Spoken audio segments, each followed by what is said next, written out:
menendang kakinya Sadam ya? Iya Bu. Setiap orang pernah melakukan kesalahan, sama seperti ibu dan juga kamu.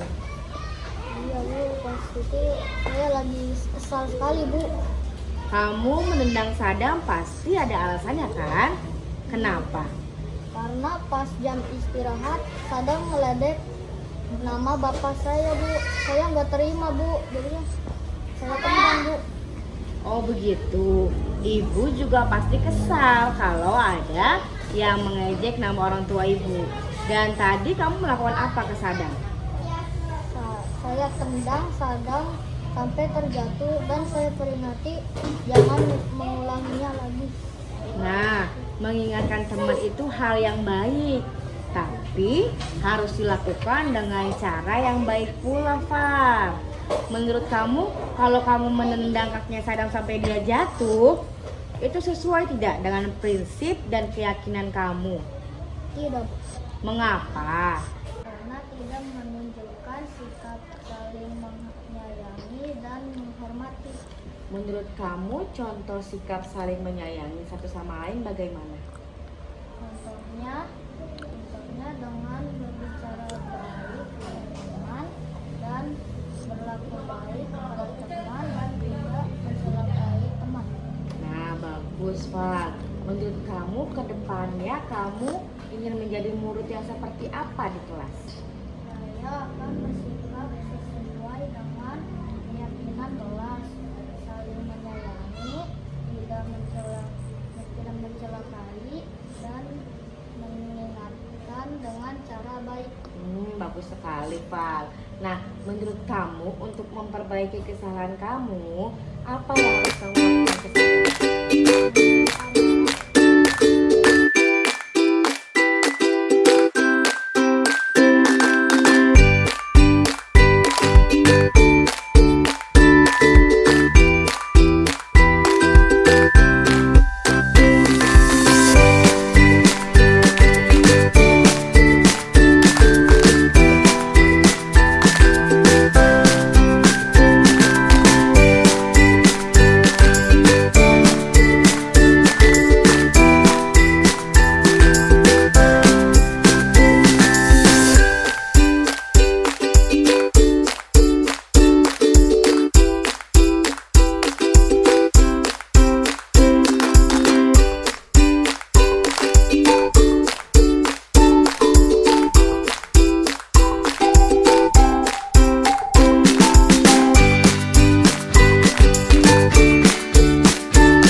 Alhamdulillah wassalatu wassalamu ala rasulillah Muhammad ibnu Abdillah wa ala alihi wa ashabihi ajma'in amma ba'du. Yang terhormat Kepala SDN Burangkeng 04, yang terhormat Bapak Ibu Guru SDN Burangkeng 04. Puji syukur kita panjatkan kepada Allah Subhanahu wa taala karena pada hari ini kita bisa berkumpul dalam rangka kegiatan diseminasi budaya positif di SDN Burangkeng 04. Salawat dan salam semoga tetap tercurah kepada junjungan Nabi kita Muhammad Sallallahu Alaihi Wasallam yang telah memberikan petunjuk jalan kebenaran, memberikan pencerahan dari zaman kegelapan menuju zaman yang terang benderang. Bapak Ibu yang saya hormati, sebelum acara dimulai, izinkan saya membacakan susunan acara pada hari ini. Acara pertama, pembukaan. Acara kedua, menyanyikan lagu Indonesia Raya. Acara ketiga, sambutan kepala sekolah. Acara keempat, kegiatan inti. Dan yang terakhir adalah doa. Untuk acara pertama pembukaan, marilah kita mulai acara ini dengan membacaan surat Al-Fatihah. Ila hadratin Nabi Mustafa Sayyidina Muhammadin sallallahu alaihi wasallam. Al-Fatihah.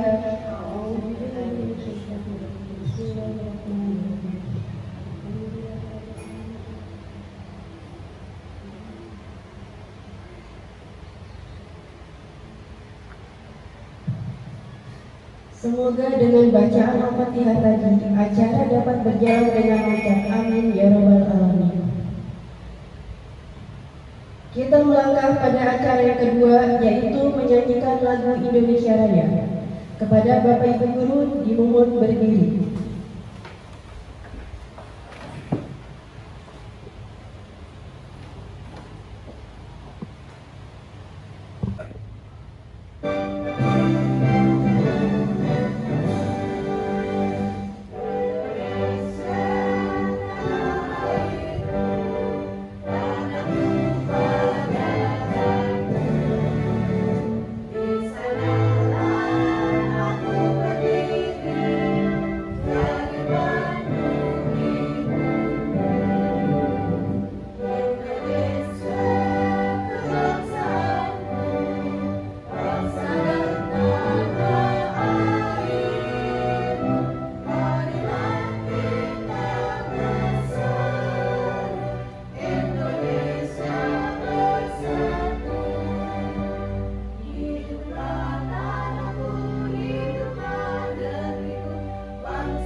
Baik, untuk acara yang ketiga, sambutan dari Kepala SDN Burangkeng 04 kepada Ibu Yeni Resminawati SPD, kami silakan.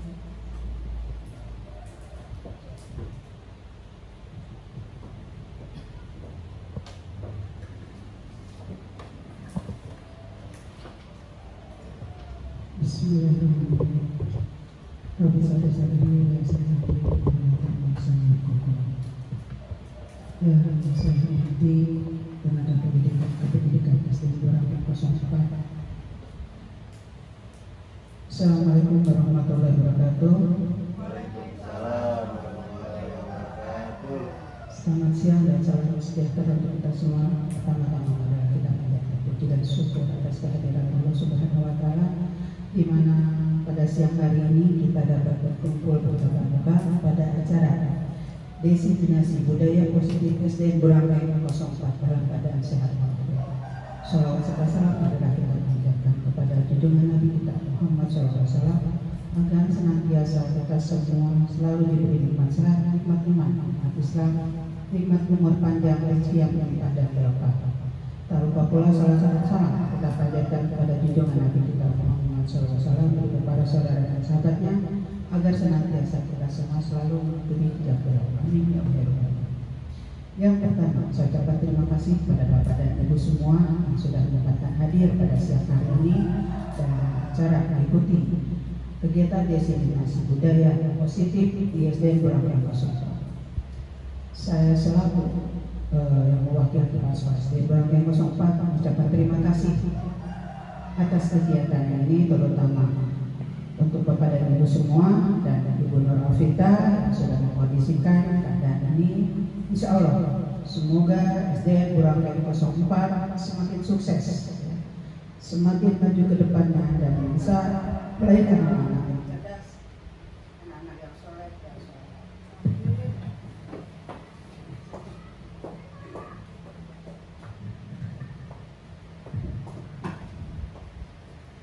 Dan saya ucapkan selamat kepada Ibu Nur Alvita. Ya, semoga dalam kegiatan ini kita dapat mengembangkan dunia pendidikan khususnya di SDN Burangkeng 04 yang bisa memberikan suri teladan untuk rekan guru kita semua, sehingga kita semua dapat mengikuti dan menerima dan mengambil hikmah dari ilmu yang akan diberikan oleh Ibu Nur Alfitri. Saya rasa cukup sekian dari saya. Ucapan terima kasih. Billahi taufiq wal hidayah. Wassalamualaikum warahmatullahi wabarakatuh.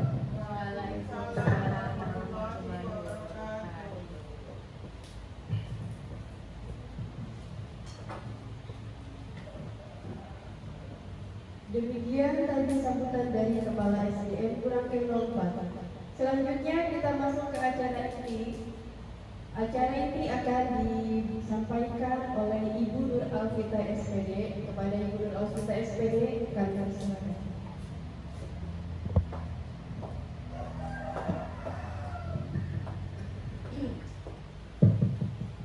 Baik, Assalamualaikum warahmatullahi wabarakatuh. Waalaikumsalam warahmatullahi wabarakatuh. Yang terhormat Bapak Kepala SDN Burangkeng 4 yang hari ini berhalangan hadir. Yang saya hormati Bapak Ibu Guru SDN Burangkeng 4, mulai dari Bapak Manaf Abdul Manaf BA, Ibu Yeni Resmidawati SPD, Bapak Asep Saifullah, Bapak Yusti Masudi, Bu Sri yang hari ini saya minta tolong untuk menjadi pembawa acara, Ibu Dede, Ibu Erna dan juga Bapak Rojak. Saya ucapkan terima kasih banyak atas kehadiran Bapak Ibu dalam kegiatan hari ini. Hari ini saya akan melakukan diseminasi budaya positif sebagai aksi nyata saya sebagai calon guru penggerak Angkatan 5 Kabupaten Bekasi. Berdirinya saya di sini, saya mohon izin dengan rendah hati kepada Bapak Ibu untuk menyampaikan diseminasi budaya positif tersebut. Karena berdirinya saya di sini bukan karena saya sudah tahu atau sudah paham, tapi karena saya sedang belajar untuk memperbaiki diri dan juga meningkatkan kualitas pendidikan di kelas saya utamanya, dan saya sebagai pengajar SDN Burangkeng 4. Diizinkan ya Bapak Ibu. Baik, kita santai aja hari ini Bapak Ibu, boleh sambil makan, boleh sambil minum. Nah, sebelum mulai saya ingin bermain kuis supaya tidak terlalu kaku ya Bapak Ibu. Bapak Ibu punya handphone? Kalau punya handphone, tolong Bapak Ibu ketik di Google-nya Kahoot, K-A-H-O-O-T, K-A-H-O-O-T di Google. Sudah? Ada yang sudah belum? K-A-H-H-O-O-T. Pak Rojak boleh sekalian ikutan Pak. Kita mau main game dulu. Kahoot. Sudah Bapak Ibu? Kahoot IT apa? Ya, K-A-H-O-O-T.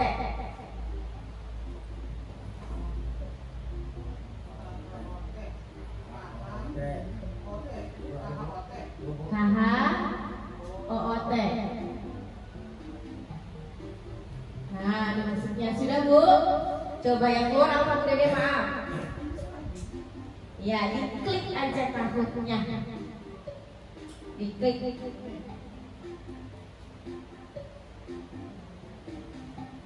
Sudah Pak, Kahoot yang sudah Bu Sri?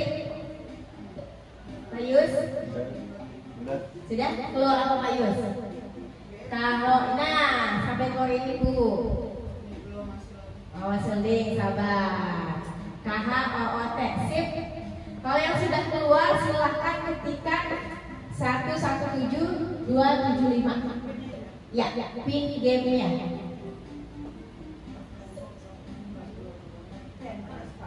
Yes, abis itu enter. Nggak usah pakai spasi. 117275. Lalu kan nanti diberikan nama playernya ya. Enter dulu. Enter Bu Dede. Ya, nickname nama ibu bapak silakan. Boleh nama asli, boleh nama samaran, bebas. Sudah? Ada Pak Abdul Roja. Kemudian sudah masuk Pak Abdul Roja, Bu Rana Sari. Perut Pavin 89 Pak Asep, Bu Yeni. Sudah masuk? Bu Dede sudah masuk. Sip. Tinggal Bu Sri sudah masuk, Bu. Berarti nggak bisa masuk. Oke, siap. Kita main game ya, Bu. Bapak mengerjakan 5 soal. Soalnya mudah insya Allah.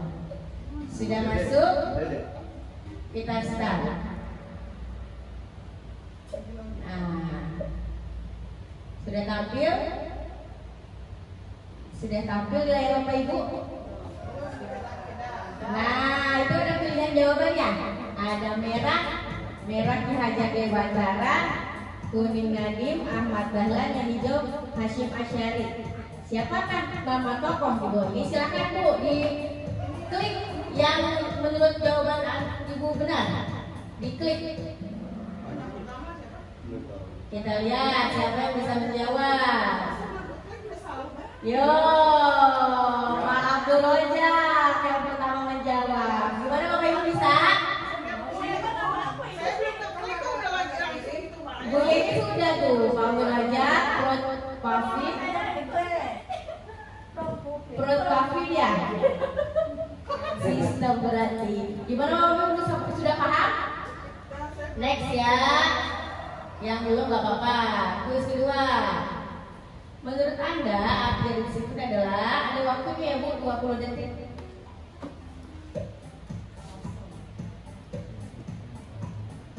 Silahkan dipilih.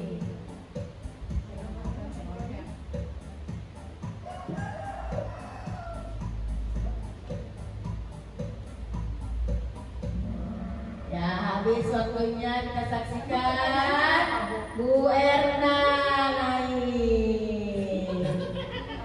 Lanjut Pak Abdul Rojak masih memimpin. Next. Pertanyaannya di layar. Jadi di handphone tinggal ngeklik jawaban. Manakah nilai di bawah ini yang tidak termasuk ke dalam profil pelajar Pancasila?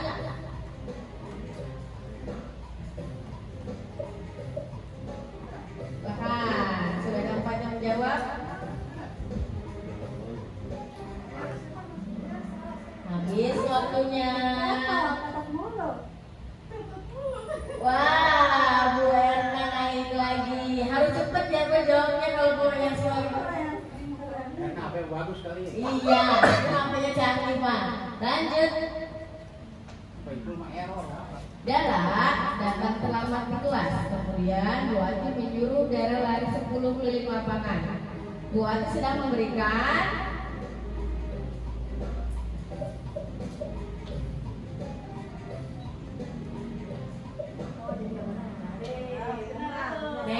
kita saksikan siapa yang tercepat. Wah, Bu Erna pemimpin 2015. Next, pertanyaan terakhir. Posisi guru membimbing murid untuk memecahkan masalahnya sendiri dan menemukan motivasi intrinsik adalah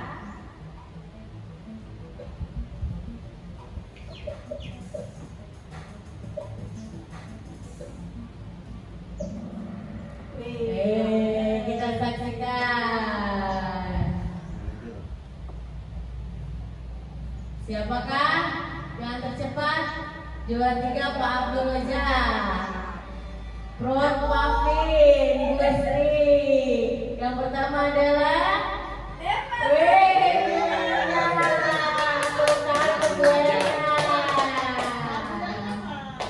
hadiahnya menyusul. Baik Bapak Ibu, itu adalah sebagai awalan pretest kita sebelum kita sampai ke diseminasi budaya positif. Gimana perasaannya Bu, Bapak? Seru ya? Kalau kita teknologi yang mendukung di kelas pasti lebih seru. Oke.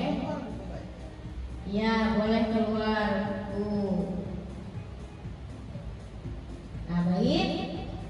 Kegiatan intinya, sebentar saya kelas dulu.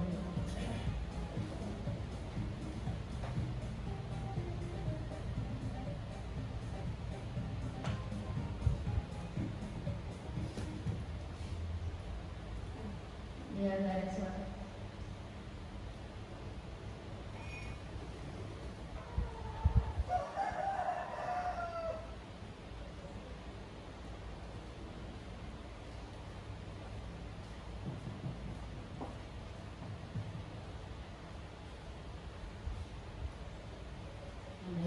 Inilah diseminasi budaya positif sebagai tugas aksi nyata saya, CGP Angkatan 5 Kabupaten Bekasi.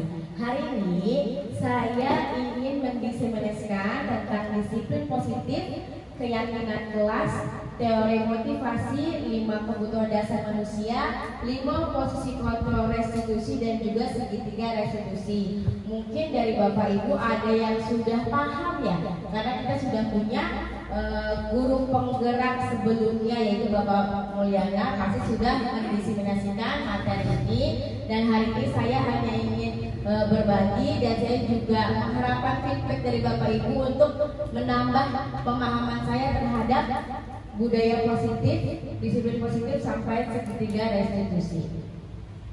Sebelum kita mulai, saya ingin kita bermain peran dulu. Mau ya Bapak Ibu? Yang duduk sebangku ada yang bertugas menjadi A, ada yang bertugas menjadi B. Siap? Yang bertugas menjadi A, misalnya Bu Ara jadi A, Bu Dede jadi B. A akan mengeluarkan salah satu tangannya, membayangkan bahwa Anda menyimpan sesuatu yang sangat berharga di dalam tangan Anda. Anda perlu menjaga benda tersebut sekuat tenaga Anda karena begitu pentingnya untuk kehidupan Anda. Nah, tugas B, misalnya Bu Dede tugasnya mencoba dengan segala cara untuk membuka kepalan tangannya Bu Erna. Teman Anda B boleh membujuk, boleh menghardik, boleh mengintimidasi, boleh memarahi, boleh menggoda, bahkan boleh menggelitik dan menawari uang kalau punya uang, agar si A ini bersedia membuka kepalan tangan. Saya akan beri waktu 30 detik dari sekarang. Silakan Bu. 1, 2, 3, 4, 5.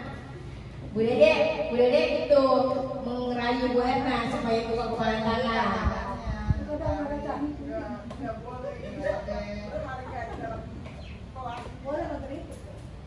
Boleh kalau mau kritik.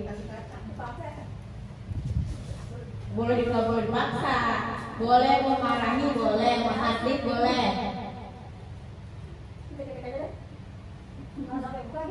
Ya. 5 detik lagi. 1, 2, 3, 4, 5. Gimana Bu, kebuka nggak? Kebuka, terutama buat Bu Dede. Nah, jadi menurut Bapak Ibu yang memegang kontrol untuk membuka dan menutup tangannya itu si A atau si B? Si pemiliknya atau orang lain? Siapa Bu yang memiliki kontrol untuk membuka dan menutup? Si A atau si B? Si A atau si B? Yang punya tangan atau yang orang lain? Yang punya tangan. Iya betul, yang punya tangan. Kalau dia nggak mengizinkan untuk membuka tangan, dia nggak akan membuka tangan.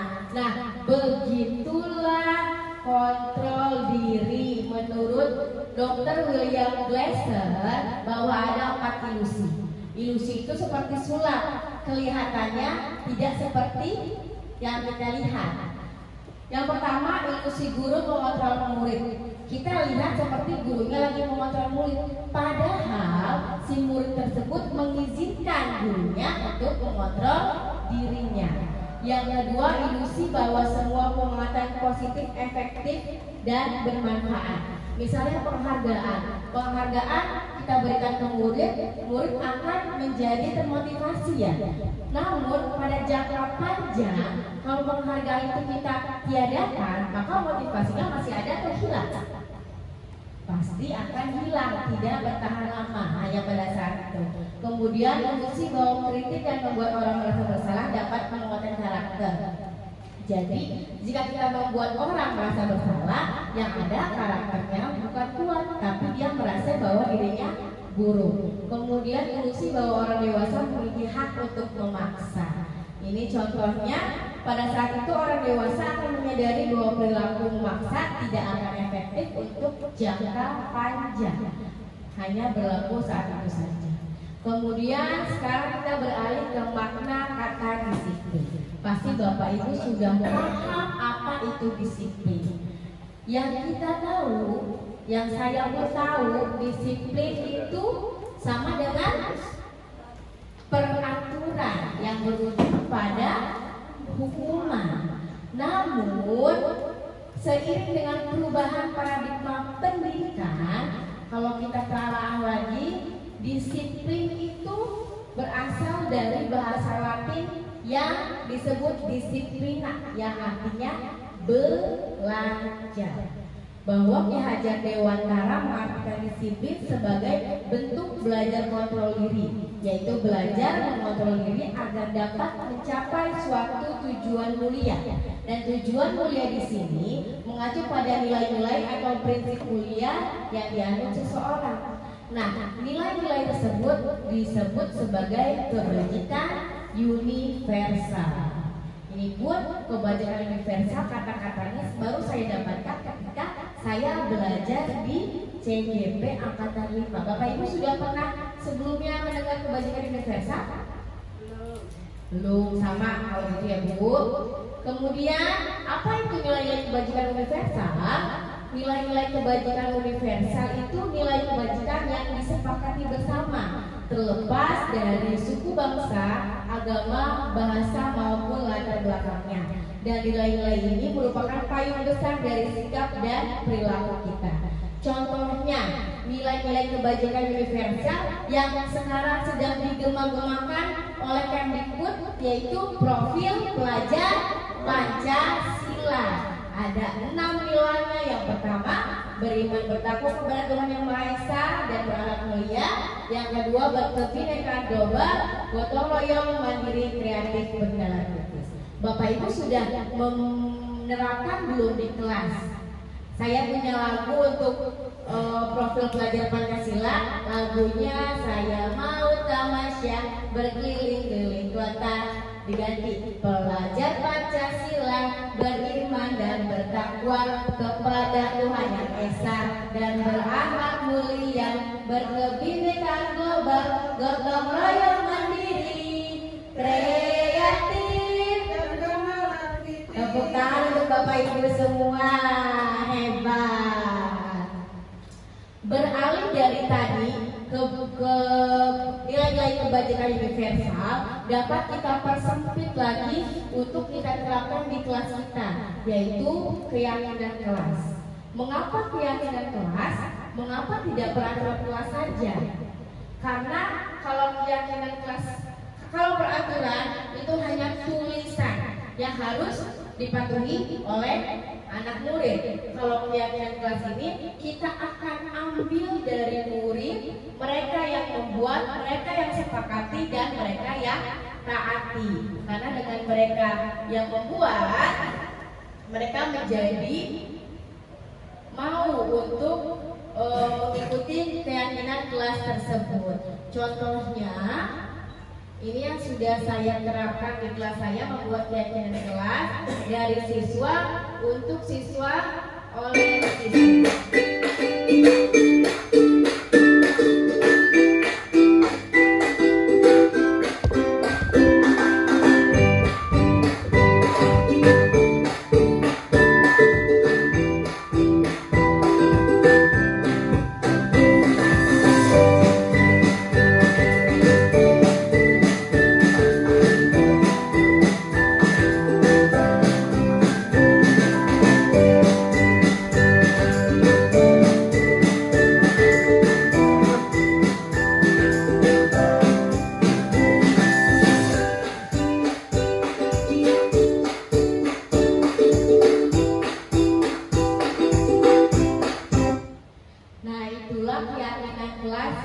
Sudah saya terapkan di kelas. Awalnya anak-anak saya minta untuk bagaimana kelas impian kalian. Mereka menuliskan kelas yang bagaimana, sikap yang bagaimana, kemudian kita telah bersama mana yang kita ambil sebagai kewajiban universal di kelas yang kita taati untuk dilakukan bersama. Begitu Bapak Ibu. Kemudian ternyata tadi untuk keyakinan kelas tujuannya adalah menumbuhkan motivasi intrinsik dari anak tersebut untuk bersikap sesuai dengan keyakinan yang mereka anut masing-masing. Tadi contohnya keyakinan kelas, saling menghormati, sopan, mencintai kebersihan, saling menyayangi, bertanggung jawab, mandiri, menjaga ketertiban dan rajin belajar. Nah, nilai-nilai ini diusahakan untuk dilakukan dan diterapkan bersama-sama di kelas. Kemudian, apapun yang dilakukan manusia itu ada motifnya yang kita sebut motivasi. Ada 3 motivasi manusia. Yang pertama itu untuk menghindari ketidaknyamanan atau hukuman. Yang kedua untuk mendapatkan imbalan atau penghargaan dari orang lain. Dan yang ketiga untuk menjadi orang yang mereka inginkan dan menghargai diri sendiri dengan nilai-nilai yang mereka percaya. Nah, dari ketiga ini mana yang kita sebut sebagai motivasi intrinsik atau yang dari dalam diri manusia, Bapak Ibu? Yang ke-1, kedua, atau ketiga? Yang intrinsik adalah yang ketiga. Kalau untuk menghindari ketidaknyamanan atau hukuman itu masih motivasi ekstrinsik, artinya berasal dari luar. Kalau ada yang kasih hukuman, dia termotivasi. Untuk mendapatkan imbalan atau penghargaan itu ekstrinsik. Kalau ada yang memberi penghargaan, dia akan termotivasi. Tapi untuk menjadi orang yang mereka inginkan dan menghargai diri sendiri, itu adalah motivasi intrinsik atau dalam diri manusia itu sendiri.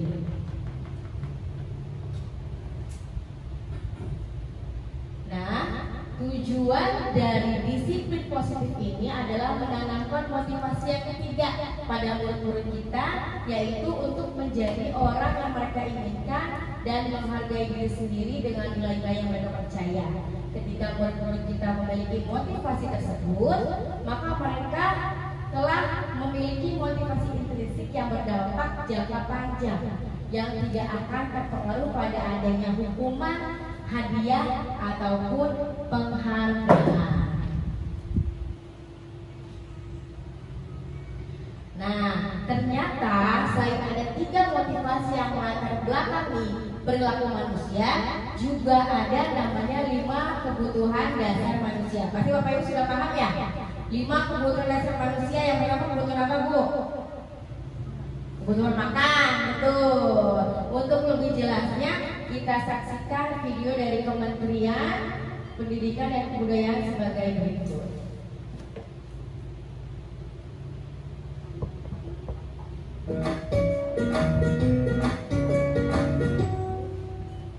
Salam dan bahagia Ibu dan Bapak guru hebat.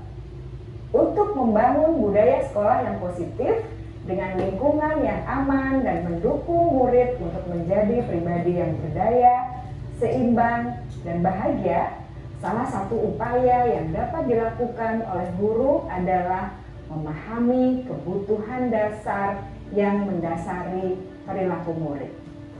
Pada video kali ini, kita akan membahas tentang 5 kebutuhan dasar manusia.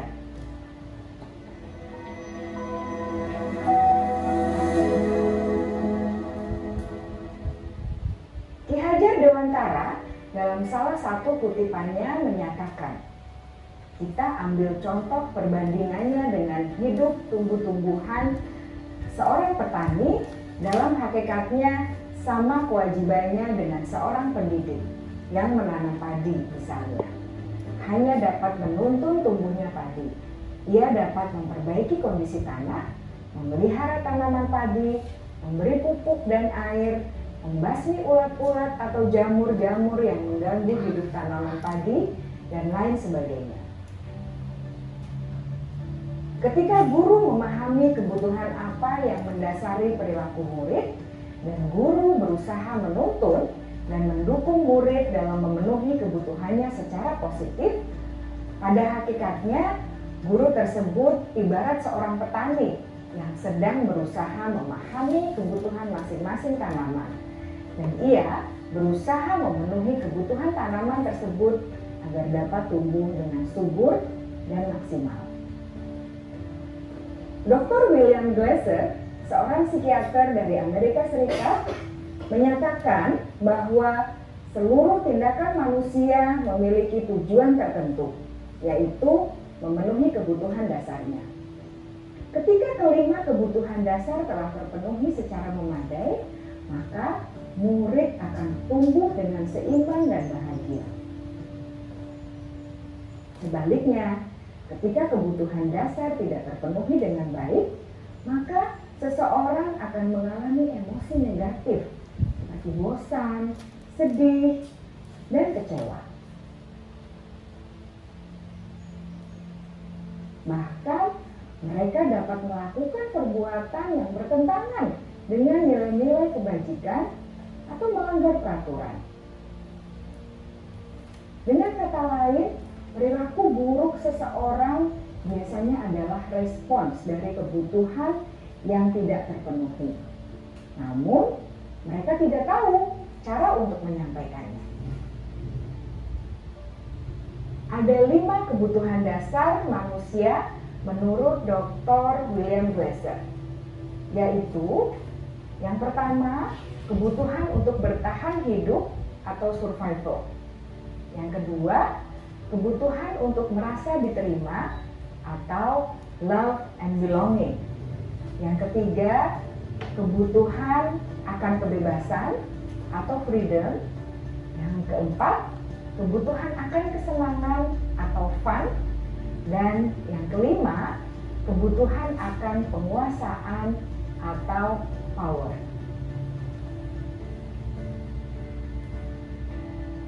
Kebutuhan dasar yang pertama adalah kebutuhan yang bersifat fisiologis untuk bertahan hidup atau survival.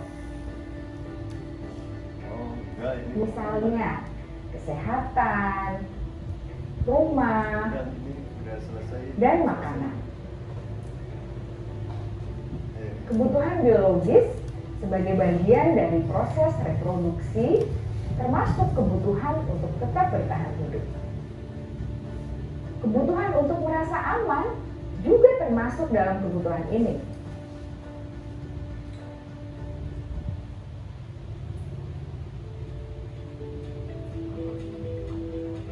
Agar murid dapat belajar dengan baik, kebutuhan mereka akan rasa aman, pangan, sandang, dan papan harus terpenuhi. Bagaimana mungkin mereka dapat belajar dengan baik bila mereka datang ke sekolah dengan perut yang lapar atau bila rumah mereka kebanjiran?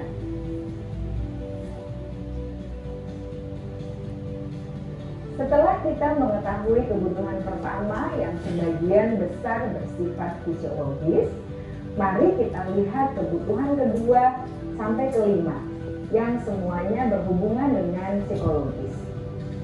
Mari kita lihat kebutuhan yang kedua, yaitu kebutuhan akan perasaan diterima oleh kelompok atau komunitasnya, atau kebutuhan love and belonging. Kebutuhan ini meliputi keinginan untuk tetap terhubung dengan orang lain seperti teman, keluarga, teman kerja, dan kelompok di mana kita tergabung. Setiap murid ingin menjadi bagian yang berharga dari kelas dan juga sekolah. Mereka juga ingin diterima oleh orang lain dan kelompoknya. Bahkan, murid yang terlihat paling cuek pun jauh di dasar hatinya pasti ingin merasa diterima. Sebagai guru, seharusnya kita dapat menerima murid kita apa adanya, sesuai dengan kodratnya. Karena setiap murid adalah unik. Mereka memiliki kekuatannya masing-masing, sehingga guru seharusnya bisa menciptakan kesempatan untuk murid berkolaborasi dan memiliki ikatan emosi satu satu sama lain. Murid-murid yang memiliki kebutuhan yang besar untuk merasa diterima, biasanya mereka belajar karena suka pada gurunya, dan mereka juga suka bekerja dalam kelompok. Kebutuhan yang ketiga adalah kebutuhan akan kebebasan atau kebutuhan membuat pilihan. Murid harus diberi kesempatan untuk membuat pilihan dan bertanggung jawab atas pilihan yang mereka telah ambil.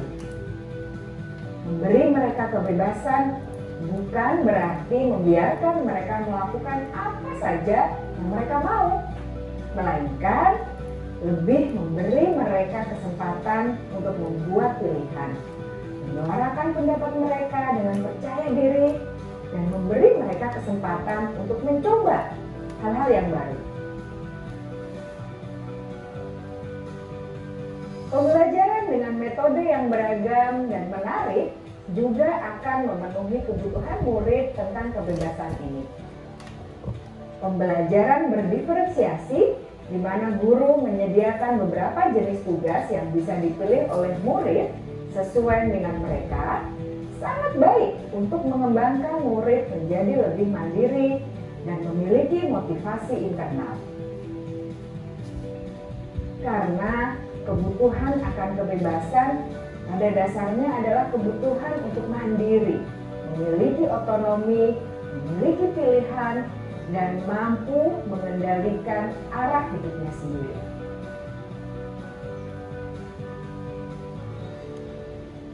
Kebutuhan yang keempat adalah kebutuhan akan kesenangan.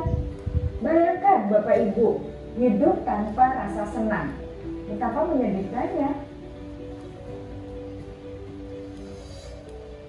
Glasser menghubungkan kebutuhan akan kesenangan dengan belajar.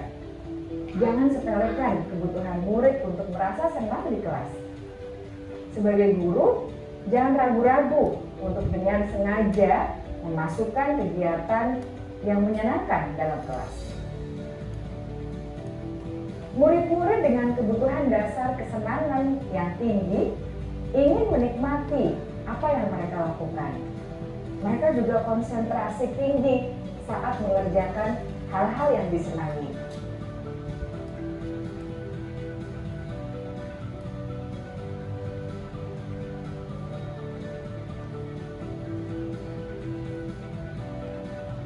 Kebutuhan yang kelima adalah kebutuhan akan penguasaan.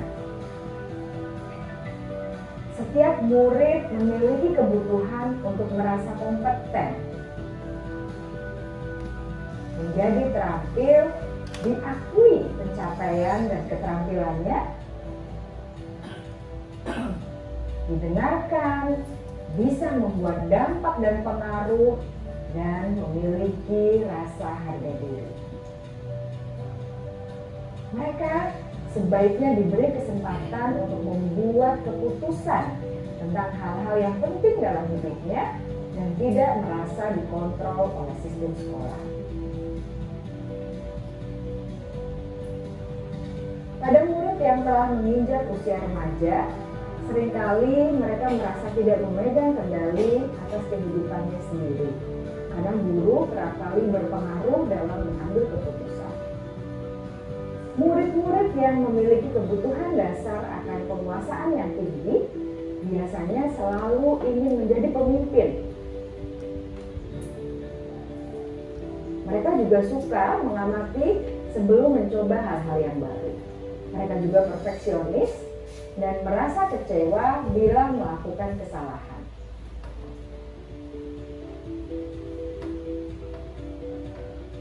Ibu dan Bapak guru sangatlah penting bagi kita untuk mengetahui kebutuhan dasar murid-murid, agar kita memahami alasan di balik sikap dan tingkah laku mereka. Bila murid berperilaku buruk atau melanggar peraturan, sehingga tindakannya tidak sesuai dengan nilai-nilai kebajikan, maka guru harus mencari tahu alasan yang mendasari tindakan tersebut dan kebutuhan apa yang belum terpenuhi.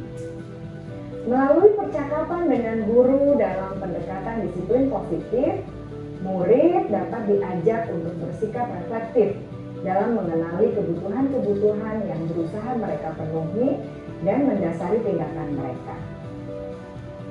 Jika guru mengabaikan perilaku buruk murid-murid, maka perilaku tersebut akan berpengaruh pada suasana kelas yang kurang kondusif dan akan berpengaruh pada tujuan dari pendidikan itu sendiri. Ibu, bapak guru hebat, mari kita menjadi guru yang lebih baik dengan memahami kebutuhan dasar murid-murid kita dan senantiasa membimbing mereka untuk menjadi pribadi yang berdaya, seimbang, dan bahagia. Salam dan bahagia, Ibu dan Bapak guru hebat.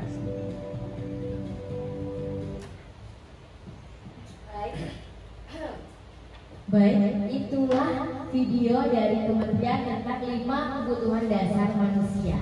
Ternyata setelah saya menonton video ini, saya baru sadar kalau kita kan sering ya Bapak Ibu, ada anak murid di kelas yang berperilaku negatif. Ada atau tidak Bu? Ada, apalagi di kelas saya sering sekali. Ternyata tindakan negatif dari anak-anak murid tersebut itu adalah sebagai cerminan mereka sedang memenuhi kebutuhan dasar mereka yang belum terpenuhi. Nah, untuk itu sebagai guru kita dituntut untuk mengenali kebutuhan dasar murid-murid tersebut untuk dilakukan pembimbingan agar mereka dapat mendapatkan pendidikan sesuai dengan kebutuhan mereka. Dan kemudian dari video tersebut ada berapa kebutuhan dasar manusia Bapak Ibu? Ada 5. Yang pertama, kebutuhan fisiologis yaitu bertahan hidup, penguasaan, kesenangan, kebebasan, cinta, dan kasih sayang. Setelah menyimak video tersebut, pasti Bapak Ibu sudah tambah paham atas 5 kebutuhan dasar tersebut. Untuk itu saya punya satu kuis. Kuisnya, Bimo, seorang murid kelas 1, sedang berlari keluar kelas menuju jalan raya di depan sekolahnya yang ramai dengan kendaraan. Tingkahnya membuat guru, Bu Ani nama gurunya, bingung dan seringkali lari mengejarnya. Aku senang main kejar-kejaran dengan ibu guru. Seru, kata Bimo. Nah, dari narasi tadi, kebutuhan apakah yang sedang dipenuhi oleh Bimo Bapak Ibu? Apakah rasa cinta dan kasih sayang, kesenangan, kebebasan, atau penguasaan? Yang mana Bapak Ibu? Kesenangan atau kebebasan? Kebebasan? Coba kita klik kebebasan. Maaf, Anda salah, kebebasan. Kita klik lagi. Kebutuhan apa yang sedang dipenuhi oleh Bimo? Kesenangan atau kasih sayang? Kasih sayang atau kesenangan? Kasih sayang. Kasih sayang. Oh, coba kasih sayang ya Pak. Salah. Bu guru, aku senang main kejar-kejaran dengan ibu guru. Berarti kesenangan, kita lihat kesenangan.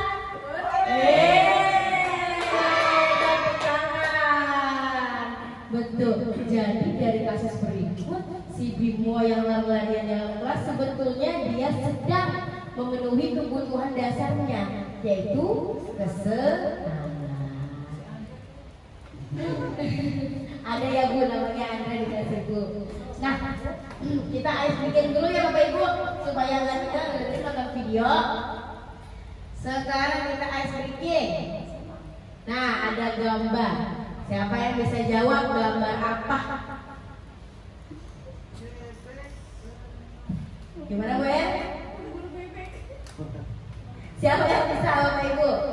Tebak gambar. Ada orang, ada bintang-bintang, terus ada bebek bawahnya. Kata apakah? Kata sakit. Lagi mimpi dia Bu. Disambung. Pengalaman bebek. Pengalaman bebek. Ada lagi jawabannya selain pengalaman bebek? pengalaman Dia lagi mimpi. Pas. Itu lagi mimpi, Bu. Kalau disambung jadi apa? Pemimpin. Iya, apalagi pemimpin? Bebek. Beb. Pemimpin. Apalagi pemimpin apa, Bu? Pemimpin.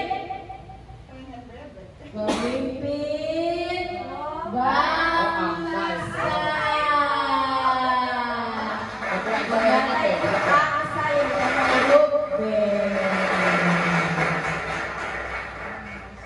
Tepuk tangan untuk Bu Sri yang pemimpin jawabnya. Nah, kita relax ya Bapak Ibu. Lanjut lagi. Di sini ada hukuman, konsekuensi, dan restitusi. Di depan layar Bapak Ibu ada dua contoh. Yang pertama mencatat 100 kali di dalam buku, saya tidak akan terlambat lagi karena terlambat ke sekolah. Nah, yang kedua membersihkan coretan yang dibuatnya di meja tulis. Menurut Bapak Ibu, yang pertama, kasus pertama itu hukuman, konsekuensi, atau restitusi? Hukuman, konsekuensi, atau restitusi? Gak apa-apa, salah Bu, saya juga sering salah. Mencatat 100 kali di dalam buku kalimatnya saya tidak akan terlambat lagi, itu termasuk hukuman, konsekuensi, atau restitusi? Hukuman. Apa Pak Asep? Wah, 100 untuk Pak Asep. Itu adalah bentuk hukuman. Kemudian membersihkan coretan yang dibuatnya di meja tulis itu adalah konsekuensi. Artinya dia harus bertanggung jawab atas yang dia lakukan. Nah, itu adalah hukuman dan konsekuensi. Apa itu restitusi? Betul sekali Bapak Manap. Restitusi adalah proses menciptakan kondisi bagi murid untuk memperbaiki kesalahan mereka sehingga mereka bisa kembali pada kelompok mereka dengan karakter yang lebih kuat.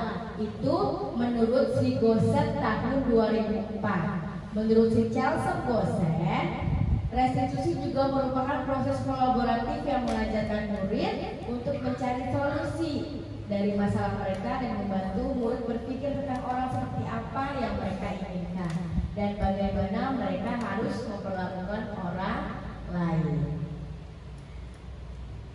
Nah, kalau kita bandingkan antara hukuman, konsekuensi, restitusi, saya adalah guru yang mungkin sering memberi hukuman kepada murid, tujuannya untuk mendisiplinkan. Ternyata hukuman itu adalah proyeknya identitas gagal, karena dari hukuman tersebut muncullah sesuatu yang menyakitkan, tidak nyaman untuk murid, korbannya akan mendapatkan keadilan, murid atau anak akan tersakiti, perilaku pasif agresif meningkat, sistem tidak akan berjalan bila muridnya nggak takut sama gurunya. Kemudian berlaku pada sebuah institusi, tidak berlanjut pada kehidupan nyata. Contohnya seperti di kelas. Kemudian kalau konsekuensi itu sesuatu yang harus terjadi akibat dari perilaku murid tersebut. Tidak nyaman bagi murid juga untuk jangka pendek, korban bisa diabaikan, murid dibuat tidak nyaman, penguatannya hanya bertahan dalam jangka waktu pendek, kemudian memerlukan monitoring dan supervisi, penerapannya mengikuti peraturan dalam masyarakat. Kemudian kalau restitusi merupakan pilihan. Restitusi ini bertujuan untuk menguatkan murid dalam jangka waktu yang panjang. Korbannya mendapatkan ganti, murid akan mendapatkan penguatan, masalahnya murid terpecahkan, murid juga belajar tanggung jawab dan fokus pada pemecahan masalah dalam jangka waktu yang panjang. Lanjut, ada 5 posisi kontrol restitusi. Saya jelaskan dengan video lagi supaya kita bisa melihat selangkah lebih nyata kalau dijelaskan dalam video. Silakan disimak Bapak Ibu.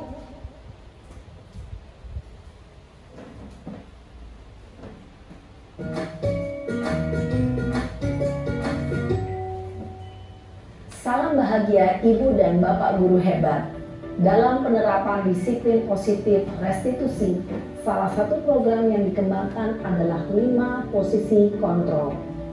5 posisi kontrol dalam restitusi adalah proses perjalanan seorang pendidik agar dapat mengenali dirinya. Pada video kali ini, kita akan membahas tentang 5 posisi kontrol yang dikembangkan oleh Diane Gossen dan contoh penerapannya. Nah, nanti di video ini dijelaskan 5 posisi kontrol guru terhadap muridnya. 5 posisi kontrol itu adalah 1. Posisi penghukum. 2. Posisi pembuat merasa bersalah. 3. Posisi teman. 4. Posisi pemantau atau monitor. Dan 5. Posisi manajer. Untuk lebih memahami kelima posisi tersebut, mari kita saksikan kasus Naren yang terlambat hadir 20 menit di sekolah dan melihat bagaimana kelima posisi kontrol dalam menghadapi masalah tersebut. Yang pertama, posisi penghukum. Nah, ini datang terlambat. Datang terlambat, gurunya sebagai posisi penghukum. Naren! Sini kamu! Selamat pagi, Bu. Selalu terlambat. Kamu deh, pasti terlambat. Maaf, Bu. Saya... Apa? Apa coba? Alasan kamu apa lagi? Kapan sih kamu tidak terlambat? Malas sekali ya kamu jadi anak. Saya...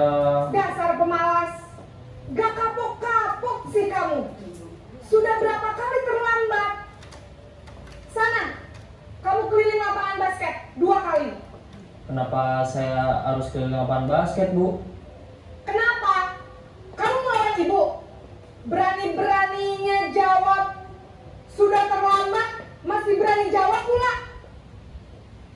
Sekarang keliling lapangan basket 5 kali sekalian, biar kapok. Cepat, pergi sana ke lapangan basket.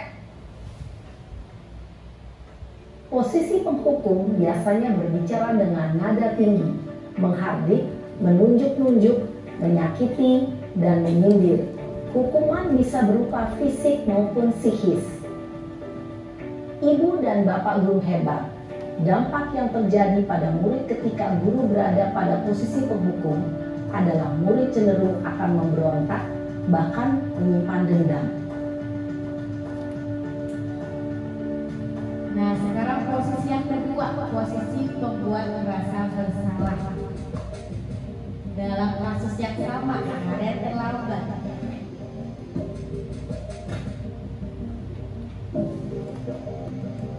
Naren!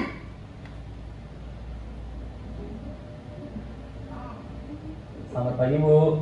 Naren, kamu kenapa terlambat lagi, nak? Ya Tuhan, Naren, kamu senang ya bikin ibu susah ya? Kalau kamu terlambat lagi, nanti ibu yang ditegur bapak kepala sekolah, nak. Disangka ibu tidak bisa membina kamu.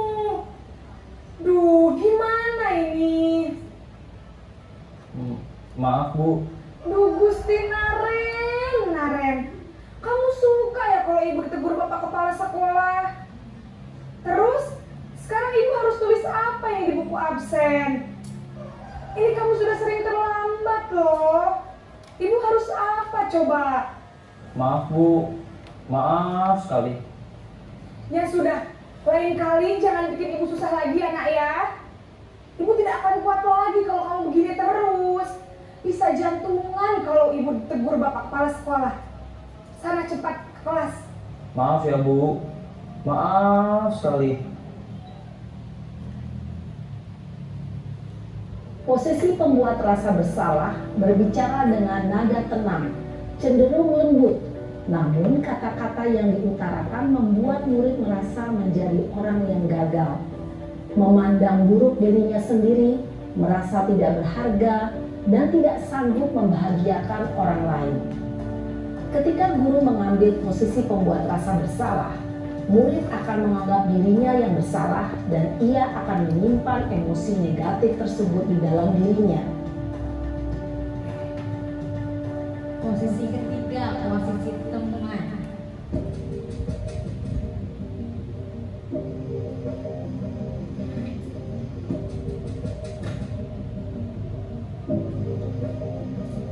Naren!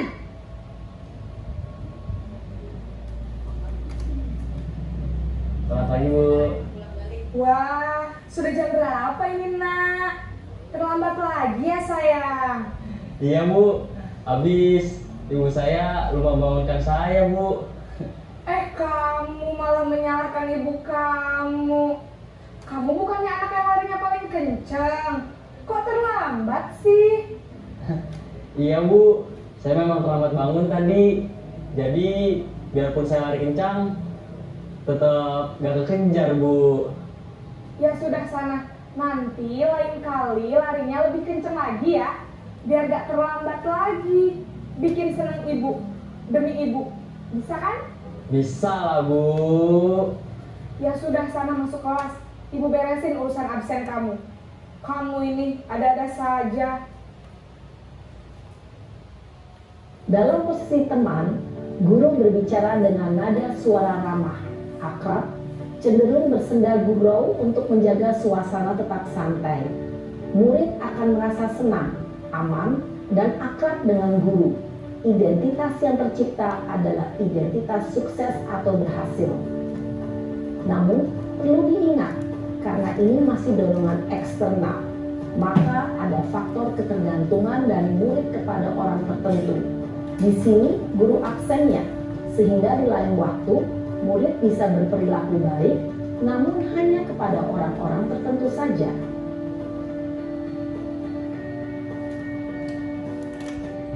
Ini posisi keempat, posisi pemantau.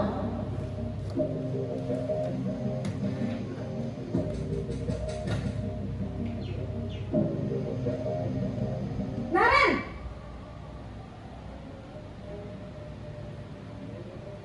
Selamat pagi, Bu. Naren, apa peraturan sekolah kita tentang jam berapa kita harus masuk sekolah, Nak? Kita harus di sekolah jam 7, Bu. Iya, betul. Sekarang sudah jam 7.20. Naren sudah tahu konsekuensinya jika terlambat hadir. Paham, Bu. Saya harus tinggal kelas pas jam istirahat selama 20 menit. Iya, benar. Konsekuensinya demikian. Jadi nanti jam 9.30 pas istirahat, kamu harus tinggal di kelas, kerjakan tugas tambahan untuk ketertinggalan kamu, ya? Baik, Bu. Posisi pemantau mengandalkan penghitungan atau data untuk mengontrol murid. Guru mengarahkan murid berdasarkan peraturan dan konsekuensi. Seorang pemantau menunjukkan bahasa tubuh dan ekspresi wajah yang datar dan cenderung formal.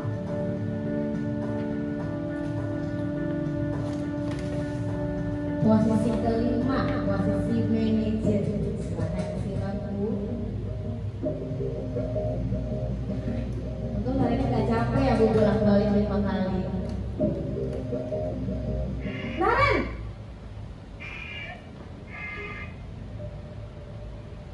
Selamat pagi, Bu. Selamat pagi, Naren. Maaf, Bu. Saya terlambat. Iya, sekolah masuknya jam 7, sekarang sudah jam 7.20.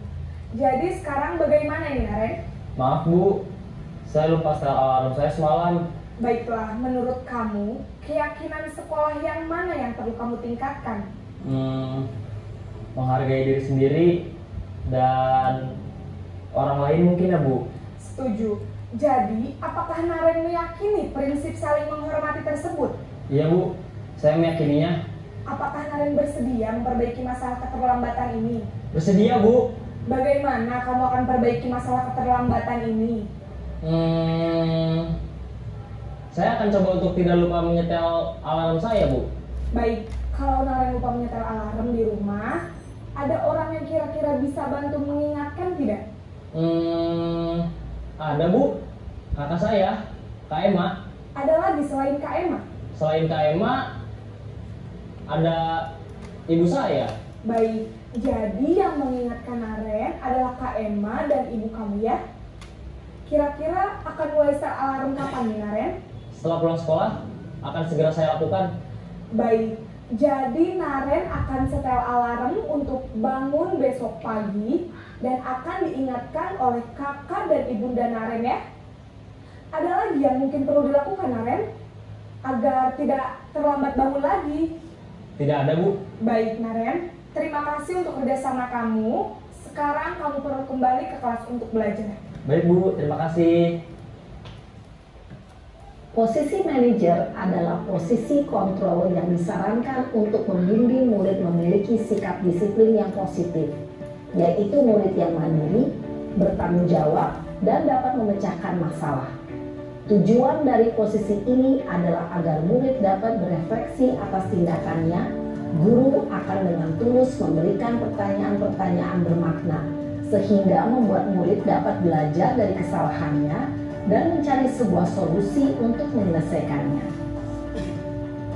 Ibu dan Bapak guru hebat, setelah mengamati adegan kelima posisi kontrol tadi, kira-kira posisi mana yang paling ideal?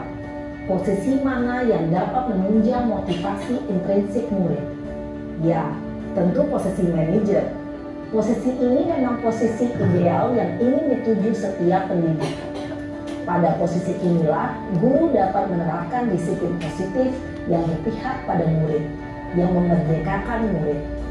Perjalanan seorang pendidik tentunya tidak mudah untuk sampai pada posisi seorang manajer. Namun, tujuan kita pasti, yaitu menciptakan murid-murid yang mandiri, merdeka, dan bertanggung jawab. Semoga penggambaran 5 posisi kontrol yang telah diperlihatkan ini dapat menjadi ajang refleksi bagi kita semua, agar dapat terus mengasah dan menerapkan disiplin positif yang memerdekakan murid. Mari terus berlatih dan bersemangat. Selamat menerapkan. Salam dan bahagia, Ibu dan Bapak guru hebat. Nah Bapak Ibu, terlihat dengan jelas tidak perbedaan 5 posisi kontrol tersebut. Dari pemukul, pembuat rasa bersalah, teman, pemantau, dan manajer. Terlihat dengan jelas tidak di dalam video? Jelas ya Pak, kalau pemukul dia akan memukul dengan nada menghardik, kemudian pembuat rasa bersalah membuat murid merasa bersalah atas yang tindakan yang mereka lakukan. Ada juga yang posisi teman, ada juga posisi pemantau dan posisi manajer. Menurut Bapak Ibu, posisi mana yang ideal untuk kita sebagai guru? Nomor 1, 2, 3, 4, atau 5? Nomor 2? Nomor berapa Bapak Ibu? Yang ideal untuk membentuk motivasi intrinsik murid untuk memecahkan masalah murid itu sendiri dengan cara refleksi. Posisi mana? Posisi 3. Yang paling ideal 5. posisi 5, yaitu posisi manajer, di mana kita membimbing murid kita untuk merefleksi mengapa dia bisa melakukan kesalahan tersebut dan kedepannya untuk diperbaiki pada dirinya sendiri, sehingga terlahirlah motivasi intrinsik dari dalam agar dia untuk memperbaiki dirinya sendiri. Namun untuk sampai pada posisi manajer, perlunya kita harus banyak-banyak pengalaman, banyak latihan agar terbiasa untuk murid memecahkan masalahnya sendiri. Kemudian dalam posisi manajer juga terdapat urutan tahapan pembimbingan murid, dari mulai ia mengutarakan kesalahannya sampai dengan pemecahan masalahnya sendiri. Ada 3 restitusi namanya, ada 3 tahapan. Yang pertama, distabilkan dulu identitasnya dengan pertanyaan pemantik. Contohnya, setiap orang pasti pernah melakukan kesalahan. Kemudian kamu bukan satu-satunya yang pernah melakukan ini. Tahapan yang kedua yaitu validasi tindakan yang salah. Contoh pertanyaan pemantiknya, kamu tentu punya alasan mengapa melakukan itu. Kemudian, adakah cara yang lebih efektif untuk mendapatkan apa yang kamu butuhkan? Dan yang terakhir adalah menanyakan keyakinan. Keyakinan kelas apa yang kita telah sepakati? Kamu ingin menjadi orang yang seperti apa? Dan di sini saya punya satu contoh penerapan segitiga restitusi yang saya terapkan di kelas. Mohon disimak video singkatnya Bapak Ibu. Nopal, Ibu dapat laporan kalau kamu nendang kakinya Sadam ya? Setiap orang pernah melakukan kesalahan, sama seperti Ibu dan juga kamu.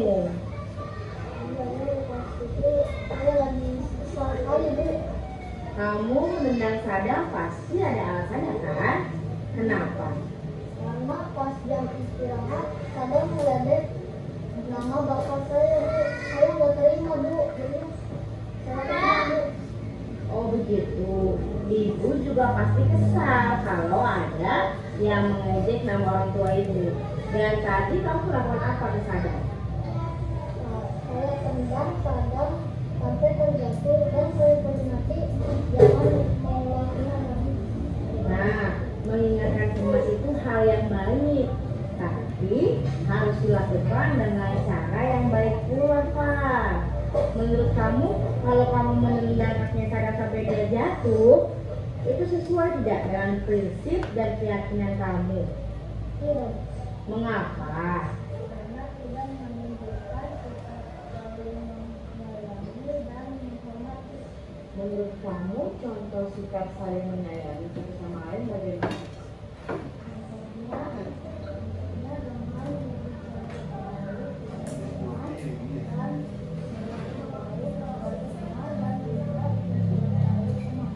Nah, bagus, Pak. Menurut kamu, ke depannya kamu ingin menjadi murid yang seperti apa di kelas?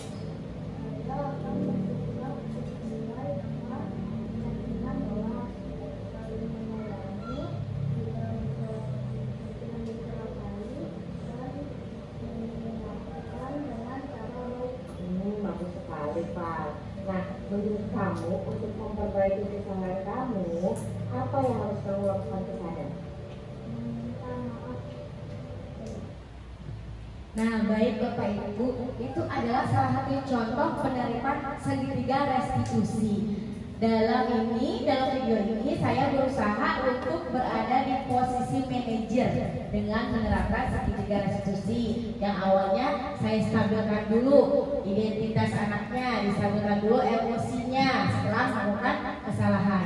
Setelah distabilkan, kita validasi tindakan kesalahannya, bahwa memang yang mereka lakukan itu salah, tidak baik untuk temannya. Ketika sudah divalidasi, anak tersebut sudah tahu bahwa tindakannya salah, baru kita tanyakan harusnya seperti apa bersikapnya, supaya mereka dapat membangun sikapnya sendiri untuk pemecahan masalahnya sendiri. Dan dari situlah diharapkan disiplin positif muncul dengan motivasi dari dalam diri anak tersebut. Mungkin penerapan ini tidak bisa hanya 1-2 kali diterapkannya agar bisa berhasil, tapi harus diterapkan secara berkelanjutan. Nah, cukup sekian kegiatan diseminasi budaya positif dari saya. Apabila ada Bapak Ibu yang ingin berbagi, saya sangat mengharapkan berbagi ilmu agar menambah pemahaman dalam diri saya sendiri. Atau bagi yang ingin bertanya, mari kita diskusikan dalam forum ini. Silakan Bapak Ibu yang ingin bertanya. Siapa yang ingin bertanya? Iya, silakan Pak. Kebutuhan dasar tadi atau salah satu itu adalah Pakai mic ya Bapak.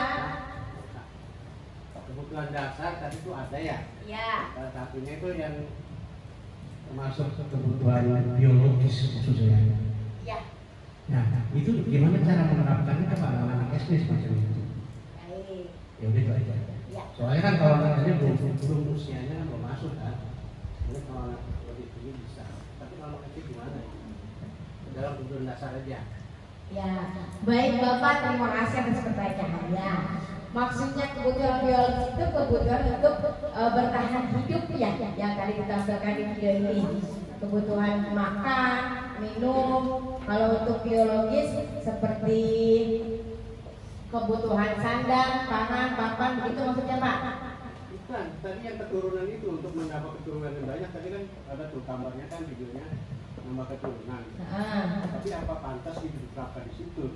Oh begitu, itu diterapkannya di kelas tinggi atau yang sudah mulai puber. Harus diberikan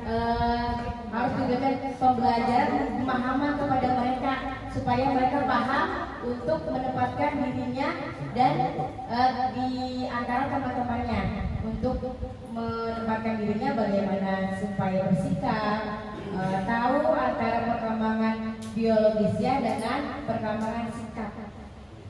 Menurut saya begitu. Bapak ada yang menambahkan? Jadi itu untuk kelanjutan gitu.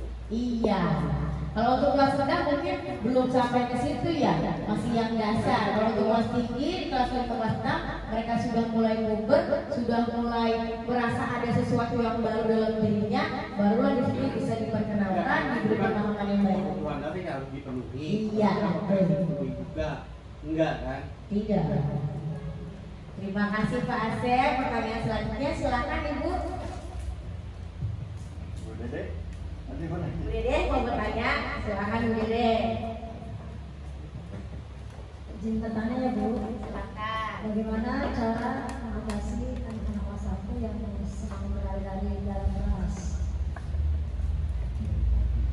Terima kasih atas pertanyaannya Bu Dede. Yang kita tahu itu semua perilaku murid itu pasti ada motifnya. Perilaku negatif murid pun itu menunjukkan bahwa dia sedang berusaha memenuhi kebutuhan dasar yang 5 tadi. Kayak tadi kasus Bimo kan berlari-lari di kelas, dia itu senang lari-larian. Jadi dia sedang memenuhi kebutuhan kesenangannya. Nah, bagaimana untuk mengatasinya? Menurut saya, ibu atau bapak guru harus mengenali dulu kebutuhan apa yang sedang dipenuhi oleh anak tersebut. Apakah dia perlu kebebasan, apakah dia perlu kesenangan berlari. Setelah kita menganalisis kebutuhannya, kita coba penuhi dulu di dalam kelas. Misalnya, kalau untuk kesenangan lari, kita bisa senam pagi dulu di kelas nih, supaya tenaga anak tersalurkan. Setelah tersalurkan, setelah kebutuhannya terpenuhi, maka insya Allah anak tersebut baru bisa fokus ke dalam pembelajaran. Intinya kita berikan dulu kebutuhan mereka. Mereka mau kesenangan dalam kelas, kita berikan nyanyi dulu, lagu dulu, senam dulu, atau tebak-tebakan kayak tadi, supaya kebutuhan mereka tersalurkan dan mereka bisa mulai fokus belajar. Begitu Ibu Dede. Bagaimana Bu? Kan sudah dikasih materi ya? Ya. Nah, selesai, maka cerdas. Itu bagaimana Bu cara mengatasinya? Maksudnya udah dikasih materi sudah selesai gitu. Oh, jadi anaknya terlalu cerdas ya Bu? Dikasih materi langsung cepat gitu ya. Nah, setelah modul ini itu saya mempelajari tentang pembelajaran berdiferensiasi. Artinya dalam pembelajaran itu kita tidak hanya memberikan satu tindakan kepada anak murid, melakukan bervariasi sesuai dengan kebutuhan belajar murid. Di kelas pasti kita pernah pasti memang ada yang murid cepat, ada yang murid lambat, ada yang murid sedang-sedang saja atau biasa saja. Nah, itu untuk cara mengatasinya adalah dengan pembelajaran berdiferensiasi. Dengan cara kita harus mengetahui dulu kebutuhan murid, kesiapan belajarnya, kompetensinya, minatnya. Dari situ nanti kita analisis. Misalnya kita mau belajar tentang makhluk hidup, misalnya tentang tumbuhan. Yang ini sudah bisa menulis dan membaca dengan baik. Kelompok yang lain belum bisa menulis dan membaca dengan baik. Nah, kita kelompokkan anak-anak tersebut yang sudah bisa menulis dan membaca dengan baik. Kita berikan konten-konten atau media pembelajaran sesuai dengan kompleksitas kemampuannya. Kemudian yang belum bisa membaca, kita bisa berikan gambar-gambar. Dan untuk hasil akhirnya yang sudah mahir menulis membaca, kita bisa menyuruh mereka membuat analis, membuat cerita pendek yang nanti mereka ceritakan di kelas. Pastikan untuk membuat cerita pendek membutuhkan waktu yang lama ya. Nah, untuk yang belum bisa menulis membaca, kita bisa memberikan puzzle tumbuh-tumbuhan supaya ini tempel. Jadi dengan begitu anak-anak bisa belajar sesuai dengan kebutuhannya, sesuai dengan tingkat kepemahamannya, sesuai dengan kesiapan belajar. Begitu Ibu, nanti akan dijelaskan lagi di pembelajaran berdiferensiasi. Nanti Bapak Ibu sudah pernah ya Bapak Ibu ya. Begitu Ibu Dede. Bagaimana Bu Dede? Boleh. Nambah Ibu. Apa Pak? Jadi seperti kasus contoh video tadi yang anak 1 orang. Gimana kalau terjadi 5 dapat 6 orang seperti itu? Video mana Bapak? Jadi anak terlambat. Oh, anak terlambat. Iya, jadi kalau cuma 6 orang. Nah, presentasinya waktu kita gimana untuk membuat waktunya itu? Iya, betul sekali Pak. Bahkan di kelas saya aja ada 25 Pak. Banyak banget. Nah, itu dibutuhkan kreativitas muridnya.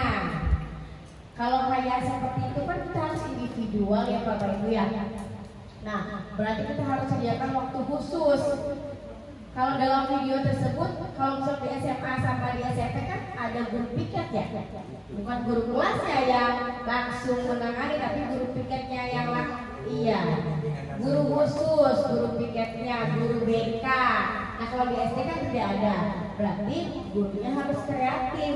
Cara penanganannya apakah di sebelum pembelajaran, terus nanti yang 2 atau 3 orang lagi bisa setelah istirahat atau setelah pembelajaran. Yang pasti murid tersebut dibimbing untuk agar dia bisa memecahkan masalah yang tersendiri. Karena keterlambatan kan beda-beda.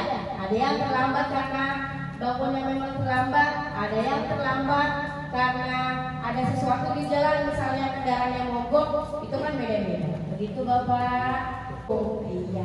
Baik, terima kasih dari saya. Wassalamualaikum warahmatullahi wabarakatuh.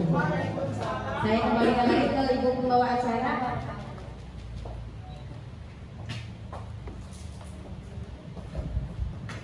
Amin. Allah.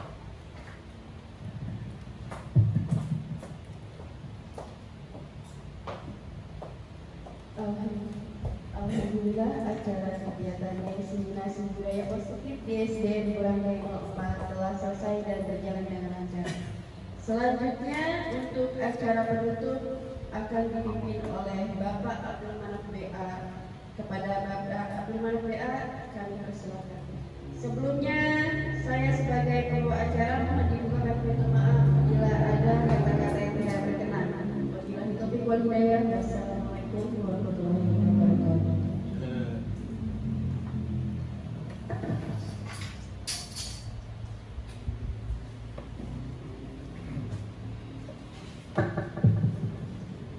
Assalamualaikum warahmatullahi wabarakatuh.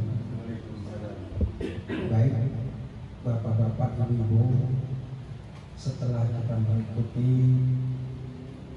acara diseminasi budaya positif, mudah-mudahan pada akhirnya bisa diterapkan di kelas atau di sekolah kita yang kita cintai. Mudah-mudahan anak didik kita di samping dituntut untuk dicerdaskan, untuk menguasai ilmu dan teknologi secara global, dan juga dituntut iman dan takwanya. Yang terpenting adalah aplikasinya atau dalam pelaksanaan prakteknya di sekolah kita yang tercintai. Astagfirullahaladzim, astagfirullahaladzim, astagfirullahaladzim.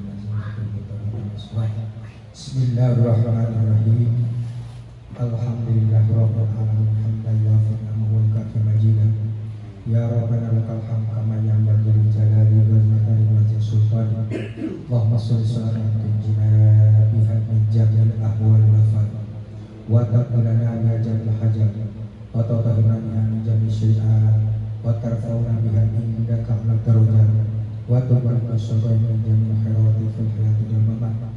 Allahumma ij'al waladana wa zurriyyatina min ahli ilmi wal khair wa la taj'al wa'iyahum min ahli syarri wa dhayyi. Rabbana hab lana min azwajina wa dhurriyyatina qurrata a'yun waj'alna lil muttaqina imama. Allahumma arham ummata Muhammadin, Allahumma aslih ummata Muhammadin, Allahumma akhir ummata Muhammadin, Allahumma farij ummata Muhammadin Rasulullah sallallahu. Rabbana taqabbal minna innaka antas samiul alim wa tub alaina innaka antat tawwabur rahim. Rabbana zalamna anfusana wa lam taghfir lana lanakunanna minal khasirin. Allahumma arinal haqqa haqqan warzuqna ittiba'ah wa arinal batila batilan warzuqna ijtinabah. Rabbana atina fid dunya hasanah wa fil akhirati hasanah wa qina Muhammadin ajmain. Subhana rabbika rabbil izzati amma yasifun wa salamun alal mursalin walhamdulillahi rabbil alamin. Assalamualaikum warahmatullahi wabarakatuh.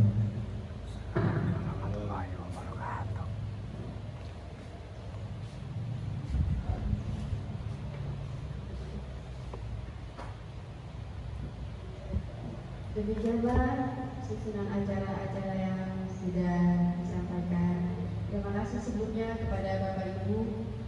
Saya tutup acaranya ya Pak. Ya. Wassalamualaikum warahmatullahi wabarakatuh.